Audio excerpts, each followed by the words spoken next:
जी हाँ साथियों, एक भी करंट अफेयर मिस नहीं होने दूंगा। बस इत्मीनान से आप जुड़े रहिए सेंटर फॉर एम्बिशन के साथ। और आज जो टॉपिक लेके आए हैं ये इस वीक का सबसे चर्चित और सबसे इंपॉर्टेंट हमारा एक टॉपिक है। जैसा कि आप देख पा रहे हैं, हम आज जिस टॉपिक को कवर करने वाले हैं वो केवल एक टॉपिक नहीं है। इस पूरे सेशन में जो इस पूरे वीक के डेवलपमेंट्स हैं इस थीम से, वो हम इसमें कवर करेंगे। तो इसमें 6, 7, 8, 9, 10 तारीख तक की जुलाई के जो भी इस फील्ड से जुड़े डेवलपमेंट्स हैं, न्यूज़ आर्टिकल हैं, उसको हम कवर करेंगे। और टॉपिक है इबोला का आउटब्रेक। टॉपिक है इबोला का आउटब्रेक। तो आइए 2 मिनट जरा इबोला के आउटब्रेक पर मैं बात कर लेता हूं। इसकी शुरुआत एक्चुअली में मई मिड से हुई थी। तो 14 या 15 मई के आसपास जो है रिपोर्टेड केसेस दर्ज होने शुरू हुए, बहुत इंपॉर्टेंट, और ग्लोबल लेवल पर इसकी अटेंशन मिली। और फिर वर्ल्ड हेल्थ ऑर्गेनाइजेशन WHO ने इसको एक पब्लिक हेल्थ इमरजेंसी घोषित कर दिया। और अब इस बात को मई से भी अगर हम हिसाब लगा लें तो अब काफी टाइम हो चुका, हम लोग जुलाई में आ चुके हैं, इसको 1-1.5 महीना हो चुका है।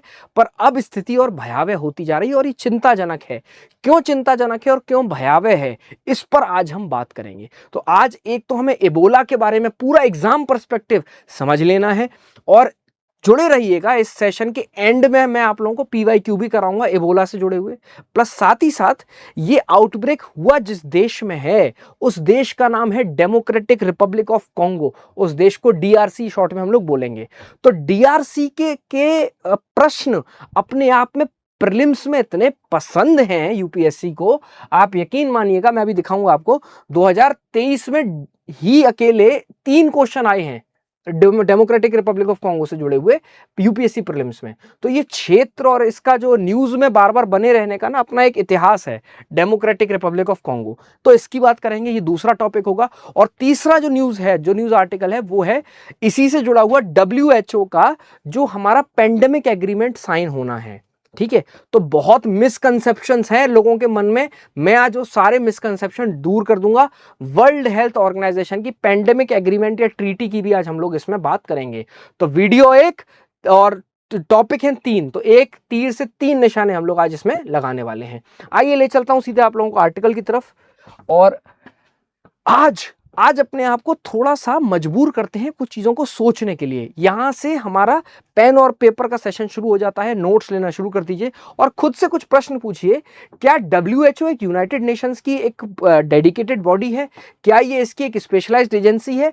और एक और क्वेश्चन अपने आप से आपको यह पूछना है कि अगर ऐसा है तो इसके हेडक्वार्टर कहां है, WHO के हेडक्वार्टर कहां है? जुड़े रहिएगा। मैं इन दोनों प्रश्नों को, ये कीड़ा आपके अंदर होना चाहिए, ये कीड़ा अपने अंदर जगाइए। बिना प्रश्नों के टॉपिक पढ़ लेने से कुछ नहीं होगा। अपने आप से प्रश्न करिए, क्या WHO यूनाइटेड नेशंस की एक बॉडी है? क्या इसकी एक स्पेशलाइज्ड एजेंसी है? जी हाँ, बिल्कुल है, बिल्कुल है। ये यूनाइटेड नेशन की ही एक बॉडी है। ये मैं क्यों पूछ रहा हूं? क्योंकि बहुत सारी बड़ी बॉडी जो है इंटरनेशनल लेवल पर काम करती है वो UN बॉडीज नहीं है।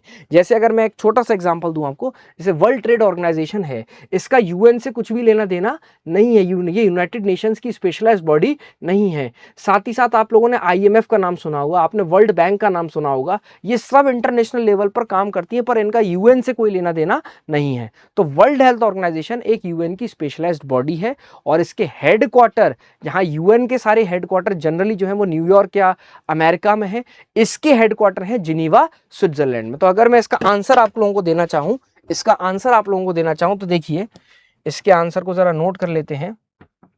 क्या ये UN की बॉडी है? हाँ जी है। और इसके हेडक्वार्टर कहाँ है? इसके हेडक्वार्टर जिनीवा स्विट्जरलैंड में है। बहुत बढ़िया, शानदार। चलिए चलते हैं अपने न्यूज आर्टिकल की तरफ। इसी क्विज, इसी क्यूरियोसिटी के साथ, इसी प्रश्नवाचक चिन्ह के साथ आप प्रश्न करते रहिएगा अपने मन में और मुझसे पूछते रहिएगा। मैं ले चलता हूं आपको सीधे न्यूज की तरफ और 2 न्यूज आपको दिख रही होंगी। हालांकि मैं आपको बता दूं, जो इस तरफ वाली न्यूज है इसको मैं अभी बाद में कवर करूंगा। पहले मैं इस वाली बड़ी न्यूज के बारे में बात कर लेता हूं। जिनेवा देखिए ऊपर ही लिखा हुआ है जिनेवा। क्यों लिखा है ऊपर जिनेवा? क्योंकि ये जिनेवा कहां पर है पहले तो ये देख लेते हैं। तो ये जिनेवा हमारा है स्विट्जरलैंड में। और ये जहां पर ये जिस जगह की बात हो रही है, यहां पर किसके हेडक्वार्टर्स हैं? यहां पर वर्ल्ड हेल्थ ऑर्गेनाइजेशन के हेडक्वार्टर्स लोकेटेड हैं। तो इसीलिए इसका नाम यहां पर दे रखा है। Ebola outbreak death count in Democratic Republic of Congo, देश का नाम हमें याद रखना है, Democratic Republic of Congo crosses 500 says WHO, World Health Organization. और मैं आपको बता दूं, ये लगाया मैंने केवल एक न्यूज आर्टिकल है, पर इससे जुड़े कम से कम 4 न्यूज आर्टिकल पूरे वीक में आ चुके हैं और उनमें बस यही लिखा था कि डेथ काउंट या रिपोर्टेड केसेस कहां तक पहुंच चुके हैं। तो while by the time I am recording this video, somewhere the estimate is around 600 right now and the reported cases have now crossed the count of 1800। तो जब ये वीडियो रिकॉर्ड हो रहा है एट दिस पर्टिकुलर इंस्टेंस, इस समय तक 600 की डेथ काउंट जो है वो क्रॉस हो चुकी है और रिपोर्टेड केस भी 1800 क्रॉस हो चुके हैं। तो ये न्यूज बार बार आती रहेगी, तो मैं उसके माध्यम से आज आप लोगों को दो चीजें क्लियर करवाऊंगा, एक एबोला क्या है और दूसरा ये डेमोक्रेटिक रिपब्लिक ऑफ कॉन्गो का क्या सीन है, यहां पर समस्या क्या है, यहीं पर ही बार बार क्यों हो रहा है। तो नीचे पूरा न्यूज आर्टिकल है जिसमें यही बात बस रिपीट की गई है कि 500 से ऊपर लोगों की डेथ हो चुकी है एबोला की वजह से। कहां पर? डेमोक्रेटिक रिपब्लिक ऑफ कॉन्गो में, इस देश में। कहां पर है ये देश, जरा लिख देता हूं मैं आप लोगों के लिए। ये देश अफ्रीकन कंट्री है और अफ्रीका के किस भाग में पाया जाता है? ये सेंट्रल अफ्रीका में पाया जाता है, सेंट्रल अफ्रीका, अफ्रीका के बिल्कुल बीचों बीच, हृदय में इसका वास है। और यहां पर वर्ल्ड हेल्थ ऑर्गेनाइजेशन की रिपोर्ट ये कहती है कि यहां पर रीसेंट एस्टीमेट जो है वो 1561 कंफर्म्ड केसेस के। हालांकि मैंने आपको बताया अगर डेथ टोल की बात करूं तो 600 क्रॉस हो चुकी है और रिपोर्टेड केसेस भी 1800 क्रॉस कर चुके हैं और ये नंबर बढ़ते रहेंगे। हालांकि अनफॉर्चुनेट है, बड़ा दुखद है, पर अभी हाल फिलहाल इसको कम होता हुआ नहीं देखा जा रहा। ऐसा क्यों है वो भी मैं आपको बताऊंगा, वो एबोला की वजह से है। और इसके बाद ये बताया कि ये आउटब्रेक मिड मई में हुआ था। तो अगर मैं बोलूं ये आउटब्रेक हुआ कब था, जैसा कि मैंने स्टार्टिंग में बताया था, तो ये मई 15 को हुआ था। मई 15 2026 को ये outbreak democratic Republic of Congo में हुआ था। तो पहले हम आज इस वाले सेगमेंट की बात करेंगे और फिर मैं आपको लेके चलूंगा एक और बहुत बेहतरीन आर्टिकल की तरफ जो रीसेंट न्यूज का पार्ट है, अभी कल के द हिंदू, और ये दोनों न्यूज जो है आर्टिकल द हिंदू से हैं, द हिंदू के सौजन्य से हैं। Countries try again to seal pandemic treaty after Ebola jolt. बहुत बढ़िया हेडिंग देख लीजिए। कंट्रीज मतलब देश हैं, वो क्या सुनिश्चित करना चाह रहे हैं या किस चीज को पक्का करना चाह रहे हैं? पैंडेमिक ट्रीटी को। तो पैंडेमिक ट्रीटी जिसकी यहां बात हो रही है उसको यहां मैं नोट कर देता हूं। इसको बोला जाता है WHO pandemic agreement. WHO pandemic agreement, ठीक है, इसको शॉर्ट में वोपा बोलते हैं, वोपा। ठीक है, तो मैं वोपा की बात करूंगा। ठीक है, और इसकी हम लोग प्रयास कब करना शुरू कर रहे हैं? हम तब शुरू कर रहे हैं इसके प्रयास जब ऑलरेडी हमारे एबोला के केसेस इतने सारे फैल चुके हैं और अब ये एक पब्लिक हेल्थ इमरजेंसी हो चुकी है ऑफ इंटरनेशनल कंसर्न।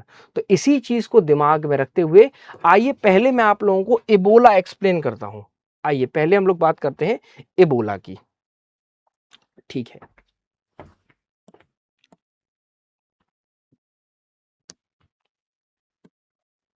एग्जाम के लिए जितने भी नोट्स हैं वो मैं आप लोगों के यहीं पे कंपाइल करा रहा हूं और एक एक करके इसको नोट करते चलिए, समझते चलिए। तो एबोला का जो ये नोट हम लोग ले रहे हैं, इसमें सबसे पहला और सबसे इंपॉर्टेंट पॉइंट जो है वो ये है कि ये जो जीनस है उसका नाम क्या है, जो पूरा जीनस है उसका नाम क्या है। तो ये जो वायरस है, जिस वायरस की बात होगी, अगर पूछा जाए कि इसका जो इन्फेक्टिंग एजेंट है उस वायरस का नाम क्या है, तो उसको ऑर्थो इबोला वायरस बोलते हैं। ऑर्थो एबोला वायरस, नोट कर लीजिएगा। जो इन्फेक्टिंग एजेंट है वो एक वायरस है और उसका नाम है ऑर्थो एबोला वायरस। ठीक है, इस जीनस को ही बिलोंग करता है, यही इसका एजेंट है, यही इसका एजेंट है,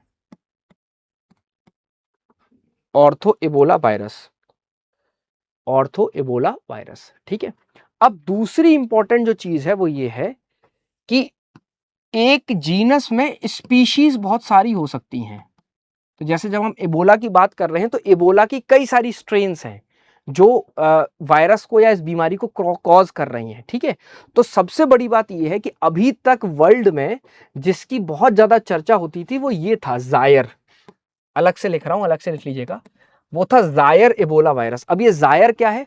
ये जो जायर है ना, ये डेमोक्रेटिक रिपब्लिक ऑफ कॉन्गो का ओरिजिनल नेम या ऑफिशियल नेम है। ठीक है, जैसे इंडिया को हम लोग भारत बोलते हैं ना, तो डेमोक्रेटिक रिपब्लिक ऑफ कॉन्गो का ओरिजिनल नेम जायर वायरस है, ठीक है, जायर है, ठीक है। तो Zaire is the original name या official name of Democratic Republic of Congo. तो जो ऑलरेडी स्पीशीज जिसके बारे में हम लोग बात कर रहे थे अभी तक, वो जायर एबोला वायरस थी, वो जायर एबोला वायरस थी, वो जायर एबोला था, ठीक है, वो जायर एबोला वायरस था, वो जायर एबोला वायरस था, ठीक है। और इस वाले एबोला वायरस का हमारे पास इलाज भी है, हमारे पास वैक्सीन भी है, और इसकी बहुत कंसर्न नहीं है, मतलब ये कोई समस्या का विषय नहीं है। क्यों? क्योंकि अब हमारे पास इसका इलाज भी और इसकी वैक्सीन भी है। पर यहीं पर हमें तुरंत सचेत हो जाना है। ये जो प्रेजेंट आउटब्रेक है, ये जो प्रेजेंट त्रासदी फैली हुई है मई 15 से, ये वाली स्ट्रेन नहीं है। ये वाली स्ट्रेन जो अभी फैल रही है उसका नाम है बंदी बुगियो इबोला वायरस। बहुत इंपॉर्टेंट है, इसको नोट कर लीजिएगा, बंडी बुगियो इबोला वायरस। ये जो स्ट्रेन है, अभी जो स्पीशीज का नाम है बंडी बुगियो इबोला वायरस। बंडी बुगियो बेसिकली युगांडा का एक क्षेत्र है जहां पर इसका पहली बार स्ट्रेन मिला था, तो उसी के नाम पर इसको नाम रख दिया गया बंडी बुगियो इबोला वायरस। बंडी बुगियो जैसे जायर कॉन्गो का नाम है, डेमोक्रेटिक रिपब्लिक ऑफ कॉन्गो का, बंडी बुगियो जो है ये युगांडा में स्ट्रेन मिला था, ठीक है। तो ये बंडी बुगियो इबोला वायरस ये खतरनाक क्यों है, अब जरा इसको नोट करते चलिए। ये इसीलिए है क्योंकि इसकी अभी तक कोई भी वैक्सीन, इसकी अभी तक कोई भी वैक्सीन हमारे पास नहीं है, इसकी कोई भी अभी तक वैक्सीन हमारे पास नहीं है, और इसका हमारे पास कोई अप्रूव्ड ट्रीटमेंट प्रोसीजर भी नहीं है, कोई अप्रूव्ड ट्रीटमेंट भी हमारे पास नहीं है। मतलब इस पर अभी हमारे हाथ बिल्कुल खाली हैं। अच्छा, आप बोलेंगे सर ये कैसी बातें कर रहे हो, एक बार लिखवा तो दिया वैक्सीन, फिर ये ट्रीटमेंट की बात क्यों कर रहे हो? तो भैया वैक्सीन प्रिवेंटिव होती है, वैक्सीन आप समस्या होने से पहले लेते हो ताकि ये हो ना जाए आगे, ठीक है। और ट्रीटमेंट जो होता है वो क्यूरेटिव होता है।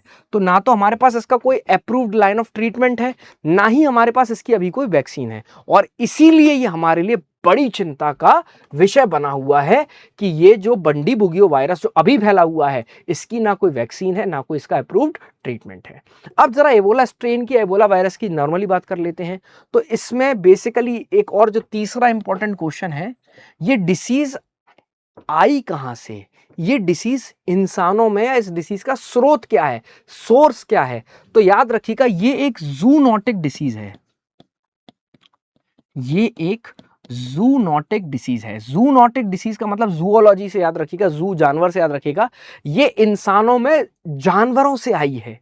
तो इंसानी जो बस्तियां हैं या आबादी है, उसने कहीं ना कहीं कोई मिसहैंडलिंग करी है या कोई गड़बड़ी हुई है, और ये जो वायरस नेचुरली कहां पर था, एनिमल्स में था, वहां से उठ के कहां आ गया, इंसानों में आ गया।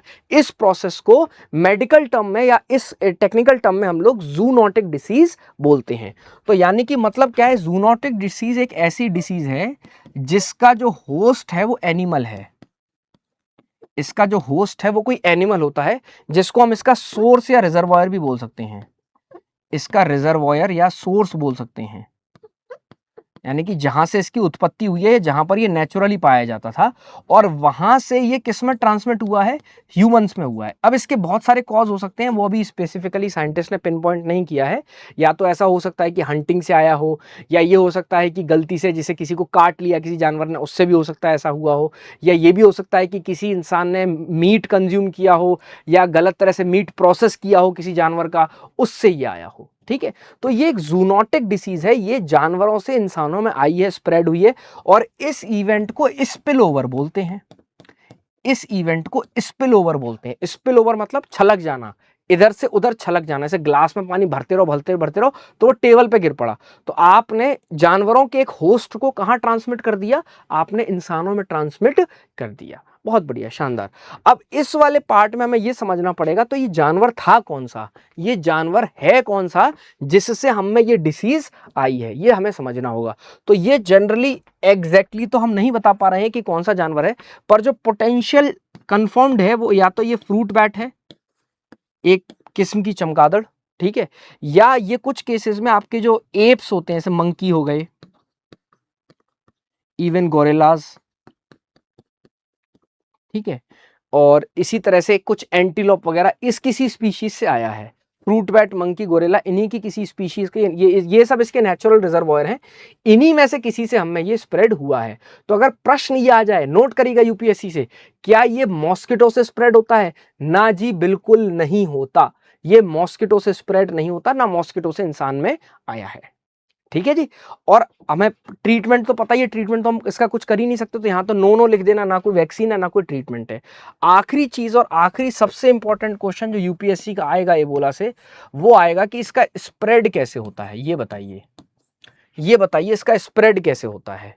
ये सबसे इंपॉर्टेंट है कि इसका स्प्रेड कैसे होता है। तो इसका स्प्रेड आपको दो तरह से ध्यान रखना है। पहली चीज, इसका स्प्रेड एसिम्प्टोमेटिक नहीं हो सकता, इसका स्प्रेड हमेशा सिम्टोमेटिक ही होता है। सिम्टम, सिम्टम, सिम्टम मतलब जब आपको इसके लक्षण दिखने लगेंगे तभी कोई इंसान इसका कंटेजियस स्प्रेड या इसका वाहक बन सकता है। जैसे मान लीजिए असनावस मुझे हो जाए बोला, ठीक है, तो मैं तब तक इसका कैरियर नहीं हूं या इसको स्प्रेड करने वाला नहीं हूं, या इसको इंग्लिश में बोलते हैं कंटेजियस, इसको इंग्लिश में बोलते हैं कंटेजियस, मतलब एक से दूसरे में फैलना। मैं तब तक इसको नहीं फैला सकता जब तक मुझ में सिम्टम ना पैदा हो जाएं, जब तक मुझ में लक्षण पैदा ना हो जाएं। तो सिम्टम पैदा होने में जनरली इसको 2 से 21 दिन लगते हैं। तो मान लीजिए अगर मुझे इबोला हो चुका है और 21 दिन हो चुके हैं और अभी तक मुझ में सिम्टम नहीं आए हैं, तो इस पीरियड में टेंशन लेने की जरूरत नहीं है। इस पीरियड में मैंने किसी को स्प्रेड नहीं किया है। याद रखिएगा, अगर ये स्टेटमेंट आ जाए कि Ebola spread only after symptoms develop, तो ओनली लगा जरूर है, पर इस पीरियड में ये बिल्कुल सही है, इस पीरियड में कोई भी स्प्रेड पॉसिबल नहीं है। मैं आपको बता दूं, इससे ज्यादा इंपॉर्टेंट जो पार्ट है या पॉइंट है वो नहीं है इस पूरे कॉन्सेप्ट में, कि इबोला जो है उसमें तभी स्प्रेड क्रिएट हो सकता है जब वो सिम्टम डेवलप करते हैं, और सिम्टम डेवलप होने में 2 से 21 दिन लगते हैं। अब ये स्प्रेड कैसे होता है, ये स्प्रेड कैसे होता है, तो अगली चीज ध्यान रखिएगा, ये फ्लू की तरह नहीं है, फ्लू की तरह या कोविड की तरह नहीं है। क्रॉस लगा रहा हूं, क्वेश्चन में नोट करेक्ट करना है इसको, ये फ्लू की तरह या कोविड की तरह नहीं है। फ्लू और कोविड कैसे फैलते हैं? ये हवा से फैलते हैं। जैसे मान लीजिए आपने स्नीज किया, छींक दिया, या आपके जो फ्लूइड के ड्रॉपलेट्स हैं उसके थ्रू भी ये कैरी हो जाएगा। ऐसा एबोला नहीं है। एबोला सांस के थ्रू नहीं फैलता है, हवा से या हवा के थ्रू नहीं फैलता। इसके लिए एक वर्ड बहुत इंपॉर्टेंट है, नोट कर लीजिएगा। इसके कंटेजियन होने में, इसके फैलने में, स्प्रेड में सबसे इंपॉर्टेंट चीज है बॉडी फ्लूइड। बस एक यही वर्ड आपको ध्यान रखना है, बॉडी फ्लूइड। मतलब आपकी बॉडी का कोई तरल पार्ट, फ्लूइड पार्ट अगर आप इन्फेक्टेड है और किसी और से मिल जाता है, तो उस व्यक्ति को ये होने के चांसेस हैं। जैसे क्या बोलना चाह रहा हूं, जैसे मान लीजिए सुई लगी इंजेक्शन से, और उस इंजेक्शन या नीडल का इस्तेमाल किसी और इंसान में कर दिया गया, तो क्योंकि इसमें ब्लड था, तो ब्लड एक बॉडी फ्लूइड है, इससे दूसरे में ये बिल्कुल पहुंच सकता है, ठीक है।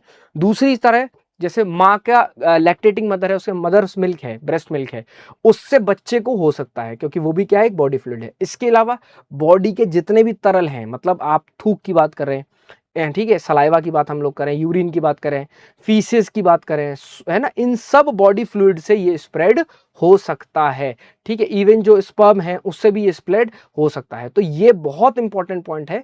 इसका जो स्प्रेड, इसका जो कंटेजियस जो एजेंट है वो एयर नहीं है, वो बॉडी के फ्लूइड्स हैं। बॉडी के फ्लूइड एक दूसरे के कांटेक्ट में आने चाहिए, उसी से ये स्प्रेड हो सकता है, बाकी और कोई तरीका इसका नहीं है। और यहीं पर एक बहुत बड़ी गड़बड़ हो जाती है कि अक्सर कर जब डेथ होती है तो जो डेड बॉडी की हैंडलिंग है उसके दौरान ये एबोला बहुत फैलता है। ये बात बहुत इंपॉर्टेंट है, क्योंकि आप अपनों का अंतिम संस्कार कर रहे हैं, अपने लोगों का फाइनली एक विदा दे रहे हैं, तो उस दौरान अगर कोई इन्फेक्टेड पर्सन था जिसकी डेथ हुई है और आप उसकी बॉडी को हैंडल कर रहे हैं, तो उसकी बॉडी से जो भी फ्लूइड्स हैं, मान लीजिए उसका सलाइवा है, उसके टीयर ड्रॉप्स हैं, ठीक है, उसकी ब्लीडिंग हुई है कहीं से तो ब्लड है, तो उसकी वजह से जो है आपको ये बहुत इजीली स्प्रेड हो सकता है। और ये इसी वजह से हो भी बहुत रहा है, क्योंकि कम्युनिटी में जो आपका ये क्रेमेशन का जो लॉ है या जो तरीका है, कस्टम है, जिस तरह से आप लोग अंतिम विदाई देते हैं, उस वजह से बॉडी की हैंडलिंग होती है और उस वजह से ये स्प्रेड हो रहा है।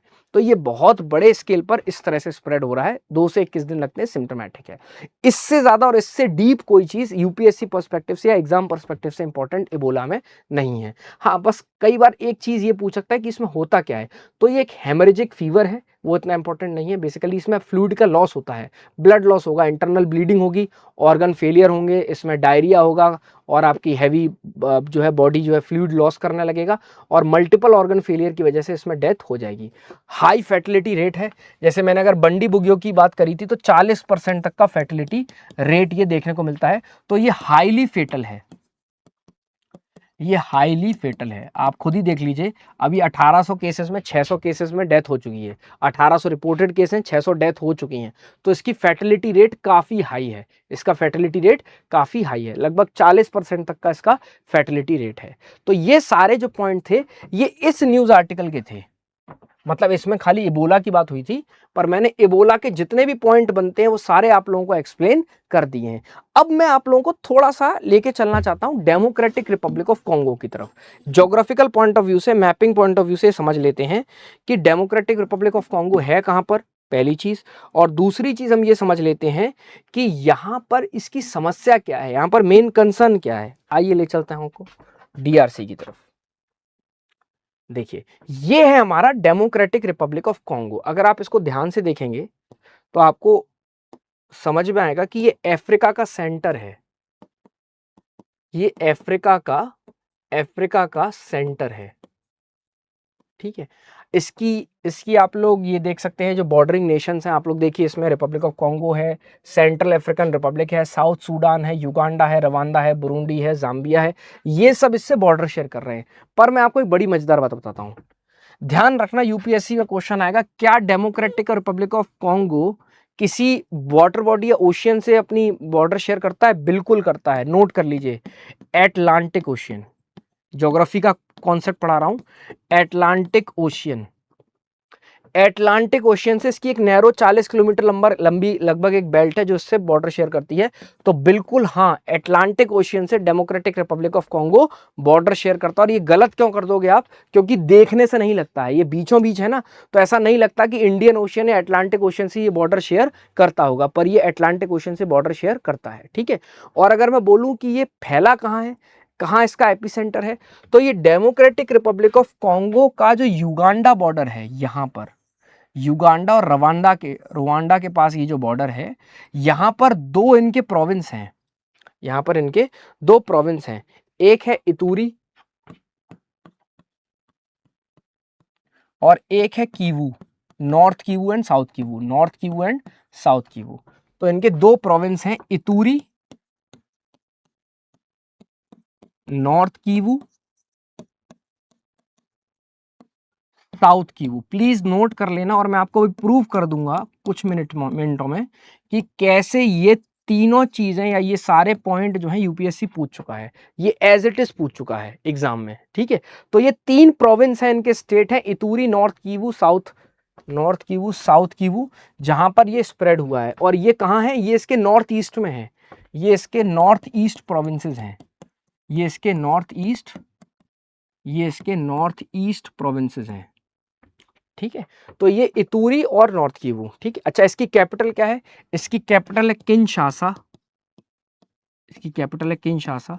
और इसी वजह से ये कहां पर भी स्प्रेड हो गया, ये युगांडा में भी स्प्रेड हो गया। तो ये जो अभी कंसर्न चल रहा है, ये जो पब्लिक हेल्थ इमरजेंसी है, या ये जो अभी बंडी बुगियो वाला स्प्रेड है, ये युगांडा में भी हो चुका है। तो युगांडा भी लिख लीजिएगा, ये इमरजेंसी अब युगांडा में भी है। युगांडा की कैपिटल कंपाला है। ये सब के वाले हैं और ये कंफ्यूजन क्रिएट करेंगे, इसलिए बोल रहा हूं, ठीक है। और युगांडा की कैपिटल कंपाला हो गई, डेमोक्रेटिक रिपब्लिक ऑफ कॉन्गो की किनशासा हो गई, और यहां पर जो ये रवांडा है, ये जो रवांडा है, जो इसका कट्टर दुश्मन बना हुआ है डीआरसी का, यहां पर जो कैपिटल है उसका नाम है किगाली। तो मैं आप लोगों को वार्न कर रहा हूं, नोट कर लीजिएगा, ये के वाले तीनों आएंगे, कंपाला, किगाली, किनशासा, तीनों के से हैं कैपिटल, और तीनों इन बॉर्डरिंग कंट्रीज की हैं। युगांडा की कंपाला, रवांडा की किगाली, डीआरसी की किनशासा। और ये तीनों एग्जाम में आ जाएंगी कि इनको मैच करना है, इन तीनों को आपस में मैच करना, और यहां पर सारा कंफ्यूजन क्रिएट हो जाएगा। ठीक है, अब मैं आपको बस एक जियोपॉलिटिकल कॉन्सेप्ट के साथ छोड़ जाता हूं, जो जिस वजह से क्वेश्चन ऑलरेडी आ चुका है यूपीएससी में। ये डीआरसी में बार बार स्प्रेड क्यों हो रहा है? दो कारण आप सब बता सकते हैं, कोई बहुत बड़ी बात नहीं है। अफ्रीकन कंट्री है, हम देख पा रहे हैं अफ्रीकन नेशन है, तो यहां पर ऑलरेडी एक तो पॉवर्टी एक बहुत बड़ा फैक्टर है। तो जब पॉवर्टी होती है तो आप हेल्थ में इन्वेस्टमेंट नहीं कर पाते हैं, तो हेल्थ केयर का जो पूरा सिस्टम है प्राइमरी से लेके फर्दर जो भी है वो पूरा बहुत खराब है। सैनिटेशन और हाइजीन पर भी बहुत ज़्यादा प्रयास यहाँ पर नहीं है। ठीक है, तो ओवरऑल एक तो ये poverty, sanitation, hygiene, health care, nutrition, ये सब यहाँ का एक बहुत बड़ा कंसर्न है और ये सबको पता है। एक और फैक्टर है जो आप सबको थोड़ा नहीं पता है, वो मैं बता देता हूँ, या हमें जो पता होना चाहिए वो ये है, यहाँ डेमोक्रेटिक रिपब्लिक ऑफ कॉन्गो में लगातार कई सालों से सिविल वॉर चल रही है। और मैं आपको बहुत सार में, बहुत छोटे 1 मिनट में यहाँ की सिविल वॉर की कहानी समझा देता हूँ। तो यहाँ की सिविल वॉर की कहानी 1994 से शुरू होती है, जब यहाँ पर रुवांडा में एक जेनोसाइड हुआ था। रुवांडा में एक जेनोसाइड हुआ था, बस यहीं से समझ लीजिए क्या कहानी चल रही है। तो यहाँ पर 2 ट्राइब हैं, लिख लीजिए, एक है तुत्सी, और एक है हुतू। ये पेपर 2 का बहुत इंपॉर्टेंट कॉन्सेप्ट है और ये कई बार एग्जाम में प्रीलिम्स में भी आएगा, तुत्सी और हुतू। तो तुत्सी ट्राइब और हुतू ट्राइब ये एक दूसरे के दुश्मन थे। तुत्सी ट्राइब के जो लोग थे उनका ही जेनोसाइड रुवांडा में किया गया था, उनका ही जेनोसाइड रुवांडा में किया गया था, और हुतू लोगों ने किया था, तो तुत्सी रवांडा 1994 में, तुत्सी जो जेनोसाइड है वो रवांडा जेनोसाइड के नाम से जाना सकता है, ये 1994 में हुआ था। और अब यही आर्म्ड ग्रुप, ये तुत्सी लोगों का जो आर्म्ड ग्रुप है, इसका नाम है M23। ये एक बहुत बड़ा वायलेंट और आर्म्ड ग्रुप है M23, जो तुत्सी लोगों से मिलकर बना है। किससे बना है? तुत्सी। ये अब अटैक कर रहे हैं हुतू लोगों पर, और क्योंकि ये हुतू लोग जहां पर अब लोकेटेड है वो डीआरसी है, डेमोक्रेटिक रिपब्लिक ऑफ कॉन्गो है, तो आप देख पा रहे हो ये रवांडा से ये पूरा ग्रुप जो है M23, ये यहां पर हुतू लोगों पर अटैक करता है, या यहां पर सिविल वॉर चल रही है। कौन सी 2 ट्राइब्स के बीच में? Tutsi and हुतू। तुत्सी लोग रवांडा के हैं, रुवांडा के हैं, और हुतू लोग जो है वो अभी डीआरसी में है। और ये जो सिविल वॉर चल रही है इसकी वजह से ये स्प्रेड बहुत होता है। क्यों? क्योंकि यहाँ पर पीस और स्टेबिलिटी नहीं है, यहाँ पर स्वास्थ्य कर्मी काम नहीं कर पाते हैं, यहाँ पर किलिंग्स एक नॉर्मल बात है, एब्डक्शन एक नॉर्मल बात है, वायलेंस एक नॉर्मल बात है, और ऐसे में हेल्थ इंफ्रास्ट्रक्चर पूरी तरह चरमराया हुआ है। कई बार डोनेशंस, चैरिटी और सपोर्ट के बावजूद भी इस सेक्टर में हम लोग कुछ भी अच्छा नहीं कर पाते हैं, एंड दैट इज वाई लगातार ये क्वेश्चन प्रीलिम्स में आता है। तो मैंने आपको सार में बता दिया, तुत्सी लोग रुवांडा से आते हैं, हुतू लोग डीआरसी में हैं, और यहाँ का एक ग्रुप है M23, वो बदला ले रहा है 1994 के जेनोसाइड का, या बेसिकली आप ये बोल सकते हैं कि वो तुत्सी लोगों के हक की बात कर रहा है। ठीक है, तो देखिए 2 टॉपिक मैंने आप लोगों को कवर करा दी। इबोला वायरस एग्जाम के लिए डन, चेक मार्क कर लीजिए, कुछ भी नहीं बचेगा। ठीक है, और उसके बाद अब डीआरसी भी मैंने आपको कंप्लीट करा दिया है। अब मैं आप लोगों को आज का आखिरी जो टॉपिक है उसकी तरफ लेके चलता हूं। जैसा कि मैंने आप लोगों को वादा किया था कि मैं आप लोगों को बताऊंगा कि WHO की पेंडेमिक एग्रीमेंट क्या चीज है, उसके बारे में बात करते हैं। ठीक है, तो मैं सीधे उस न्यूज आर्टिकल की तरफ लेके चलता हूं जो WHO, जो द हिंदू का आर्टिकल है, और एक एक करके जरा इसके माध्यम से समझते हैं कि ये पेंडेमिक ट्रीटी है क्या, ये पेंडेमिक एग्रीमेंट है क्या। देखिए, ये वर्ल्ड हेल्थ ऑर्गेनाइजेशन का और उसके मेंबर स्टेट का एक अटेम्प्ट है, और ये पेंडेमिक ट्रीटी को फाइनलाइज करना चाह रहे हैं। अब मैं आप लोगों को एक बहुत बड़ा धोखा बता देता हूं जो आप लोगों के साथ हुआ है, या जनरली जो करंट अफेयर फॉलो कर रहे हैं उनको शायद इस चीज में गड़बड़ी हुई होगी। आज से ठीक 1 साल पहले मई 2025 में खबर आई थी कि WHO ने पेंडेमिक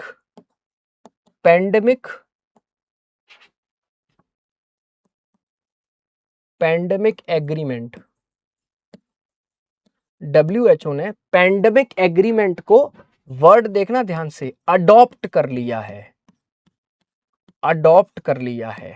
तो सब लोग बड़े खुश हो गए थे, कि WHO का WHO का ये जो एग्रीमेंट है, पेंडेमिक ट्रीटी है, इसका अडॉप्शन हो गया, और सब लोग, पूरी दुनिया बड़ी खुश है, बहुत अच्छी बात है, कोई दिक्कत नहीं है।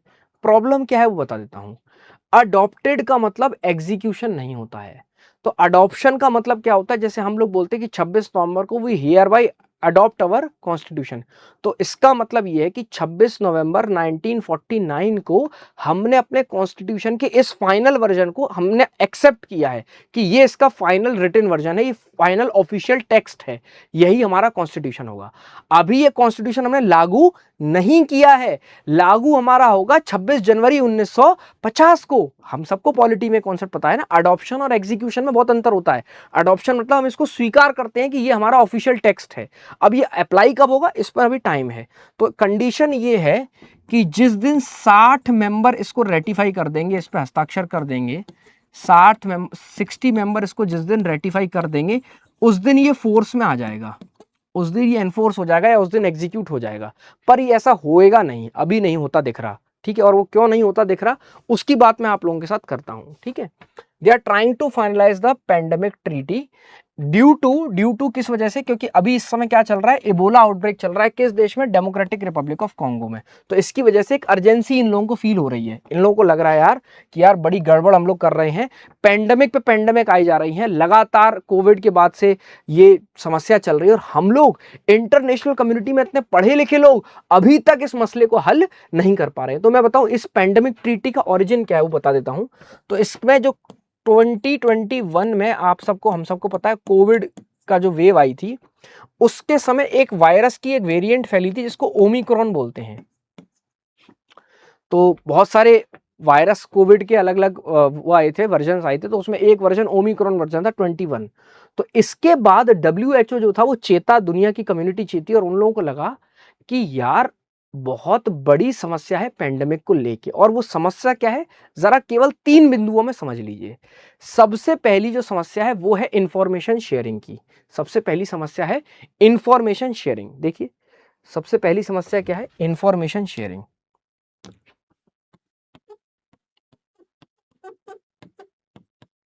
ये मैं कॉज बता रहा हूं कि क्यों ये ट्रीटी बनाने की बात शुरू हो रही है। सबसे पहली है इंफॉर्मेशन शेयरिंग। तो ये देखा गया पूरे कोविड के दौरान कि जब जब इन्फेक्शन फैला है, जब जब वायरस फैला है, उसकी इंफॉर्मेशन जो कंट्री है वो बहुत देर में देती हैं, और जब तक वो इंफॉर्मेशन आती है वो ऑलरेडी चीज बहुत बड़े स्केल पर फैल चुकी होती है। जैसा कि मैं आपको अभी बता देता हूं, अभी ये जो डेमोक्रेटिक रिपब्लिक ऑफ कॉन्गो में त्रासदी चल रही है, जो हम लोगों ने 15 मई को पब्लिक हेल्थ इमरजेंसी घोषित करी है, इसके बारे में भी WHO की रिपोर्ट अब ये कहती है कि इसका पहला रिपोर्टेड केस जो था वो फरवरी में ही आ गया था। अगर डेमोक्रेटिक रिपब्लिक ऑफ कॉन्गो या उससे जुड़े हेल्थ विभाग या अंतर्राष्ट्रीय स्तर पर कोई भी हेल्थ विभाग सही समय पर ये पता लगा लेता या फरवरी में ही ये रिपोर्टिंग्स आ जाती तो इतना डिले नहीं होता और हम इस स्प्रेड को कंट्रोल कर सकते थे। तो जो भी स्ट्रेन है, इसको हम लोग बायोलॉजी में या इस सेंस में मेडिकल साइंस में स्ट्रेन बोलते हैं।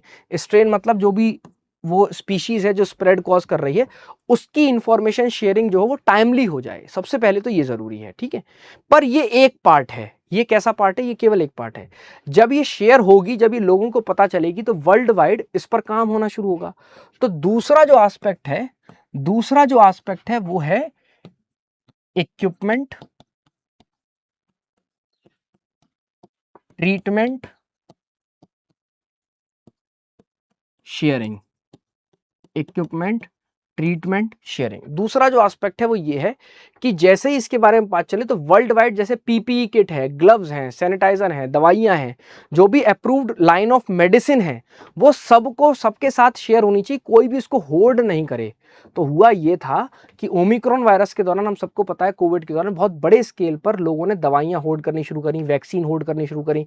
तो उसकी वजह से जो गरीब देश थे उनकी वैसी अफोर्डेबिलिटी बहुत लिमिटेड है, उनके पास पैसे की कमी है। तो अब आपने जब सप्लाई में होर्डिंग शुरू कर दी है तो बहुत बड़े स्केल पर लोगों में मौतें देखने को दर्ज हुई हैं और बहुत बड़े स्केल पर डेथ्स हुई। क्यों? क्योंकि वो जो अफोर्डेबल मेडिसिन थी वो नहीं पहुंच पाई या टाइमली वो मेडिसिन एक्सेस नहीं हो पाई। तो शेयरिंग से ज्यादा यहाँ वर्ड एक्सेस बहुत इंपॉर्टेंट है। तो जो एग्जिस्टिंग इक्विपमेंट है, ट्रीटमेंट है, डायग्नोस्टिक्स है, टेस्ट वगैरह जो होते हैं ना, ठीक है, ब्लड टेस्ट है ना, सीरम का टेस्ट है, तो ये डायग्नोस्टिक्स जो हैं ये सबके साथ टाइमली पहुंच सके, एक तो ये हमारी रिक्वायरमेंट है। और तीसरी जो रिक्वायरमेंट है, वो आखिरी और सबसे इंपॉर्टेंट रिक्वायरमेंट है, वो है वैक्सीन, वो है वैक्सीन शेयरिंग। अब वैक्सीन मैंने अलग से क्यों लिखा, क्योंकि देखिए जो भी इक्विपमेंट हैं, डायग्नोस्टिक्स हैं और ट्रीटमेंट है, ये तो ऑलरेडी होते हैं, जैसे बुखार की दवाइयाँ, पीपीई किट, मास्क, है ना, ब्लड टेस्ट, ये सब टेक्नोलॉजी ऑलरेडी एग्जिस्ट करती है। ये बस सप्लाई इसकी प्रॉपर हो। पर वैक्सीन के लिए आपको जो चीज करनी पड़ेगी वो है रिसर्च एंड डेवलपमेंट, वो है रिसर्च एंड डेवलपमेंट। इसमें आपको जो काम लगाना पड़ेगा वो है इनोवेशन। इसमें बहुत बड़े स्केल पर इंटेलेक्चुअल प्रॉपर्टी राइट का भी इशू क्रिएट होता है, आईपीआर का। क्यों? क्योंकि ये आपका एक बौद्धिक जो है वो एक एसेट है, आप इसके दिमाग से वैक्सीन को डेवलप करते हो।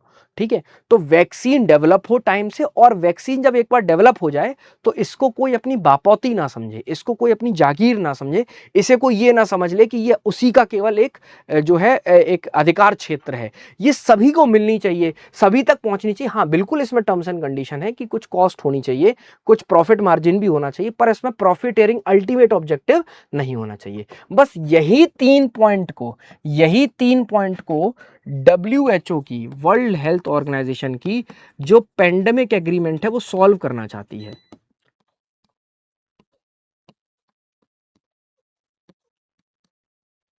इन्हीं तीन चीजों को ये पेंडेमिक एग्रीमेंट जो है वो सॉल्व करना चाहता है। बस हमें यही समझना है कि इसमें अब दिक्कत क्या है। लास्ट सेगमेंट है, आइए देखते हैं अगर ये अच्छी चीज है तो उसमें दिक्कत क्या है। बस समस्या है वेल्दी कंट्रीज, समस्या है वेल्दी कंट्रीज और डेवलपिंग कंट्रीज में। ये दोनों आपस में लड़ रही हैं, ये दोनों एक दूसरे के साथ आने को तैयार नहीं है, और ये दोनों लॉगर हेड्स में है, मींस ये दोनों आपस में अटक चुकी हैं। और इसी वजह से पेंडेमिक एग्रीमेंट, जिसको हम लोग अडॉप्ट कर चुके हैं लास्ट ईयर, हम लोग 2025 में ही इसको अडॉप्ट कर चुके हैं, we have already adopted this, पर आज तक ये एग्जीक्यूट नहीं हो पाई है। मई में इसको अडॉप्ट कर चुके थे हम, पर अभी तक ये हम लोग इसको एग्जीक्यूट नहीं कर पाए हैं। और जो एग्जाम का सबसे इंपॉर्टेंट पॉइंट है वो है ये, जो सबसे बड़ी दिक्कत बना हुआ है, pathogen access benefit sharing. Pathogen access benefit sharing, ये क्या चीज है, इसको जरा इसी पार्ट में समझिए। तो जो पूरा लड़ाई चल रही है ना, जो पूरा विवाद चल रहा है, वो किस चीज को लेके है, देखिए इंफॉर्मेशन अक्सर कर जो देश साझा करेंगे वो डेवलपिंग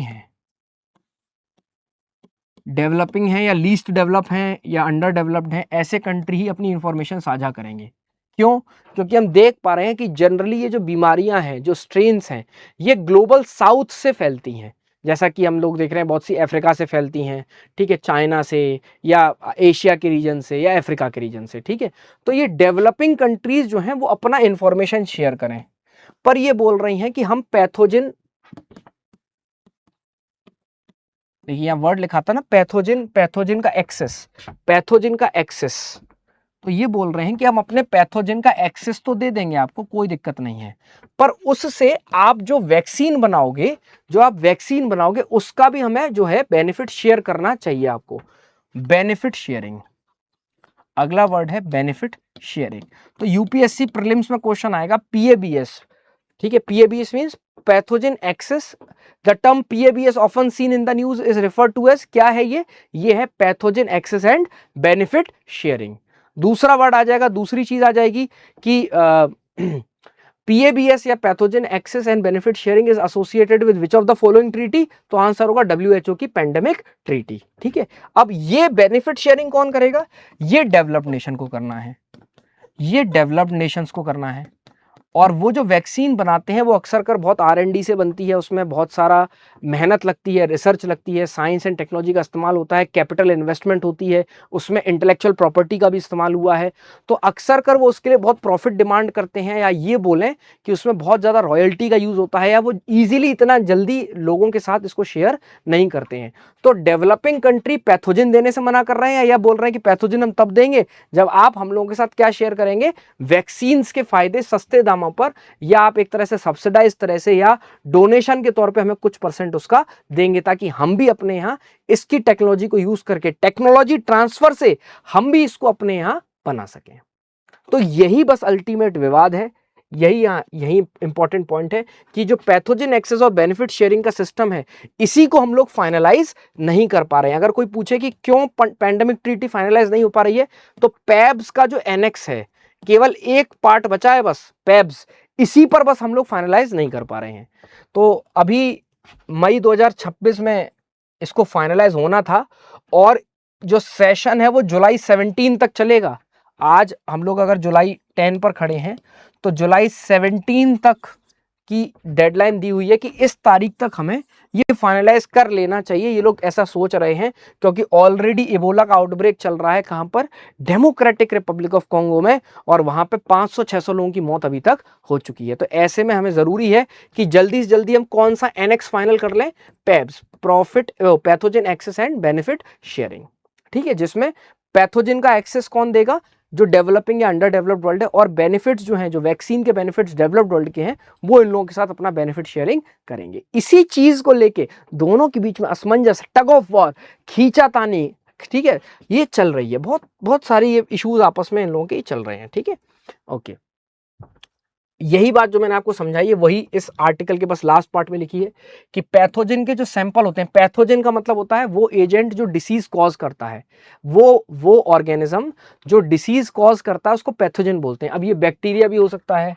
पैथोजन का मतलब, जो नॉन साइंस बैकग्राउंड के स्टूडेंट हैं उनके लिए बता रहा हूँ, बैक्टीरिया, वायरस, कुछ भी हो सकता है, प्रोटोजोआ वगैरह भी हो सकता है, कोई भी एजेंट जो डिसीज कॉज कर रहा है, ठीक है। Pathogen sample and information should move quickly, ठीक है, without any delay, and the benefit that are coming from them should reach the people fairly और इन टाइम। मतलब ऐसा ना हो कि कोई वैक्सीन की दाम मिलने चाहिए, पर प्रॉफिट के लिए ऐसा ना हो कि उसको कई गुना ज्यादा दाम पे बेचा जाए। हम लोग को ऑलरेडी पता है यार, हम सबको पता है कि मेडिकल इंडस्ट्री में क्या होता है, दवाइयों की कीमत कितनी कम है, पूरे पूरे माफिया चल रहे हैं उनकी। कई बार दवाइयों जो 1 रुपए की भी नहीं होती, उसकी कीमत 100 रुपए है बाजार में, है ना।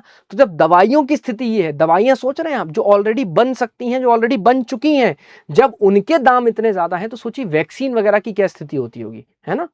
तो वही हमें समझना है। फिर से वही बात है, यहां पर इतने अच्छे से एक्सप्लेन तो हुआ नहीं है, मतलब आर्टिकल में केवल बार बार यही बात हो रही है कि इबोला आउटब्रेक हो चुका है, उसको दिमाग में रखना है, और ये युगांडा तक फैल चुका है, और हमें पॉलिटिकल विल चाहिए। अगेन जो वर्ड यूज हो रहा है वो है, हमें पॉलिटिकल विल चाहिए, ताकि हम पैब्स के एनेक्स को फाइनलाइज कर सके। WHO के जो अध्यक्ष हैं या जो और बड़े देश हैं, वो सब मिलकर यही बोल रहे हैं कि हमें जुलाई 17 को एक डेडलाइन की तरह ट्रीट करना चाहिए, और जो ये पैथोजन एक्सेस और बेनिफिट शेयरिंग पर हमारा जो ये आपस में डिस्प्यूट या जो डिबेट चल रहा है, इसको हमें सुलझा लेना चाहिए, और पेंडेमिक एग्रीमेंट को हमें फाइनलाइज कर लेना चाहिए, क्योंकि ऑलरेडी 3 साल से ऊपर जो हो चुके हैं इसके नेगोशिएशन को। तो आप देखिए 25 में हमने इसको अडेप्ट किया था, पर इसकी शुरुआत 22 में हो चुकी थी, 21 में कोविड के बाद, 22, 23, 24 तक ये चला, 25 में फाइनली फिर हमने इसको अडॉप्ट किया, पर अभी तक हम इसको एग्जीक्यूट नहीं कर पाए हैं। किस एनेक्स की वजह से? PABS एनेक्स की वजह से। एंड आखिरी कंक्लूडिंग रिमार्क है, जो लास्ट कंक्लूडिंग रिमार्क है, वो यही है कि इसका एम क्या है, इस पूरे इसका जो मैंने बोला ना, WHO की जो पेंडेमिक एग्रीमेंट है, वोपा है, इसका एम क्या है जरा देख लीजिए। इसका एम है कि दोबारा से कोई ऐसा जो पेंडेमिक है वो प्रिवेंट हम कर सकें, क्योंकि हमने देखा था कि पूरी इंटरनेशनल कम्युनिटी का रिस्पांस बहुत डिसजॉइंटेड था। कोविड के टाइम पर पूरी इंटरनेशनल कम्युनिटी अलग अलग तरह बिहेव कर रही थी, कोई डिटेल शेयर नहीं कर रहा था, कोई मेडिसिन नहीं पहुंचा रहा था, कोई PPE किट रोक के रखे हुए थे, कई लोग डायग्नोस्टिक सही से नहीं कर पा रहे थे, कई लोग वैक्सीन शेयर नहीं कर रहे थे।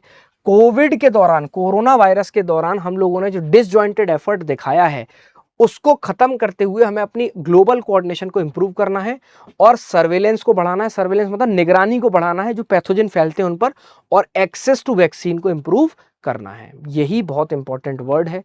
एक NGO है, थर्ड वर्ल्ड नेटवर्क, क्योंकि NGO पर भी कई बार प्रीलिम्स में क्वेश्चन आते हैं कि ये किस फील्ड में काम कर रही है या ये क्या है। तो ये NGO है, थर्ड वर्ल्ड नेटवर्क, एक NGO है जो लगातार इस डेवलपमेंट को नोटिस कर रही है कि ये लोग क्या कर रहे हैं इंटरनेशनल कम्युनिटी में, और यही बता रही है कि अभी जो है इस पर कंस्ट्रक्टिव वर्क करने की कोशिश हो रही है, पर ये कब तक फाइनलाइज होगा अभी इसको कह पाना थोड़ा मुश्किल है।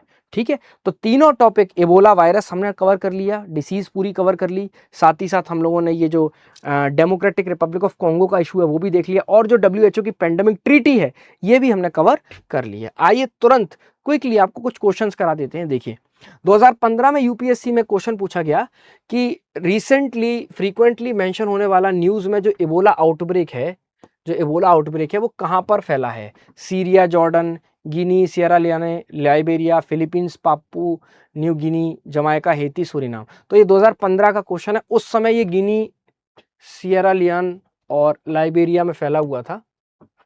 ठीक है, बी आंसर है। तो अगर आप इस क्वेश्चन को देख पा रहे हैं, मेरा पर्सपेक्टिव इसके क्वेश्चन आंसर कराना नहीं है। ये समझिए कि अगर इबोला वायरस के स्प्रेड पर क्वेश्चन आ चुका है 2015 में, तो 2025 में ये पूछा जा सकता है कि ये जो बंडी बुगियो वायरस का स्ट्रेन है ये कहां पर फैला है? ये डेमोक्रेटिक रिपब्लिक ऑफ कॉन्गो में फैला है। फिर पूछ रहे हैं Ebola is introduced into human population through close contact with infected organism, मतलब जूनोटिक डिसीज है। इनमें से कौन सा वो नहीं है? तो क्या चिंपैंजी हो सकते हैं? मैंने बोला बिल्कुल, एप्स पॉसिबल हैं, हो सकते हैं, फ्रूट बैट भी हो सकते हैं, मंकी भी हो सकते हैं, पर मॉस्किटो इसका आंसर नहीं है। मॉस्किटो से पॉसिबल नहीं है। मॉस्किटो के काटने से चिकनगुनिया, डेंगू इसकी तरह ये नहीं फैलता है। ठीक है, बिल्कुल। देखिए यूपीएससी का 2023 का इंपॉर्टेंट क्वेश्चन आप लोगों के सामने है और इसमें देख लीजिए नंबर 1 पर है नॉर्थ किवू एंड इटूरी। मैंने आप लोगों से बोला था कि ये रीजन मेंशन होता है न्यूज में, ये कहां पर है? यहां पर लिखा है ये आर्मेनिया और अजरबैजान की वॉर की वजह से फेमस है ना भैया। ये जिसकी वजह से फेमस है वो है डेमोक्रेटिक रिपब्लिक ऑफ कॉन्गो और रुवांडा की आपस की जो लड़ाई है, डीआरसी और रुवांडा की ये जो आपस की लड़ाई है, सिविल वॉर है, जिसमें एक तरफ है हुतू और एक तरफ है तुत्सी। इन दोनों की लड़ाइयों की वजह से ये चर्चा में रहता है और इसी वजह से यहाँ पर पब्लिक हेल्थ में इंप्रूवमेंट नहीं आ पा रहा। नगोर्नो काराबाख, ये भी हमें पता है, ये आर्मेनिया अजरबैजान के बीच में है। खारसन और ज़ैफरोजिया, ये आपका यूक्रेन वॉर की वजह से फेमस था। तो इसका आंसर तो नन है, आंसर देना ऑब्जेक्टिव नहीं है। मेन है कि क्वेश्चन पूछा क्यों गया है। ठीक है, 3/4 of the world's cobalt, a metal required for manufacturing of batteries of electric motor vehicle, is produced by which country? Again the answer is Democratic Republic of Congo। देखिए एक ही साल 2 क्वेश्चन पूछे हैं। दुनिया का 3/4 75% ऑफ कोबाल्ट रिजर्व अकेला किस देश में है? Democratic Republic of Congo. तो इस एक वीडियो के माध्यम से एक पूरी डिसीज हमने कवर करी जो ऑलरेडी हम देख चुके हैं, यूपीएससी पूछ चुका है। एक पूरा देश हमने कवर किया, democratic of Republic of Congo, जो ऑलरेडी यूपीएससी पूछ चुका है। और अब जो फ्रेश पूछा जाएगा वो है WHO की पेंडेमिक एग्रीमेंट, जो अगेन मैंने आप लोगों को पूरी तरह से पढ़ा दी है और समझा दी है। मैं आशा करता हूं कि टॉपिक आप लोगों ने पूरी सरलता से, आसानी से समझ लिया होगा। जुड़े रहिएगा करंट अफेयर सीरीज में, एक भी टॉपिक आप लोगों का मिस नहीं होने दूंगा। Thank you so much. जय हिंद, जय Bharat and very thanks from the side of centre for ambition.